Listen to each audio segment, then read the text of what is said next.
Hi guys, a very quick update on IIM Jammu का result. I think ये खबर आई थी कुछ 45 या 50 मिनट्स पहले कि the result is out for Jammu and they are legit asking 50,000 rupees to be filled in to secure a seat by 19th of the May. So guys, ये थोड़ा बच्चे लोग देख रहे थे, फिर थोड़ा सा न्यूज आया कि यार लास्ट ईयर भी ऐसा ही हुआ था, फिर रिजेक्शन का ईमेल आया था, पता नहीं ये जेन्युइन है या लेजिट नहीं है, all that stuff. So I spoke to somebody at IIM Jammu ka admissions team and we got to know that it is actually a glitch. It is not a correct result as such. It is not the real result as such.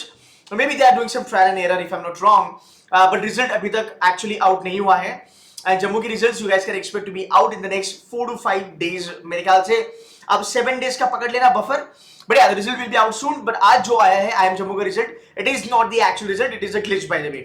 आज सिरमौर का भी कुछ news आया है, मैं उसके ऊपर भी काम कर रहा हूँ. I will let you know कि सिरमौर का रिजल्ट जो है क्या वो एक्चुअल में है या नहीं, बिकॉज लास्ट ईयर भी ऐसा हुआ था कि बहुत सारे बच्चों को वो रिजेक्टेड दिखा रहा था. मेरे ख्याल से same thing is happening today also. My guys on WhatsApp have gone crazy. I've been dealing with like around about 7 to 8 WhatsApp groups and people are going crazy on it. So guys, this is the final news from my side. I'll keep you updated about all the IIMs का results one by one. आज एक ही legit result आया है, वो है IIM Bangalore. So kindly subscribe to the channel so that you get updated for all the results for all the IIMs and the non-IIMs. That's it from my side guys. Thank you. Bye bye.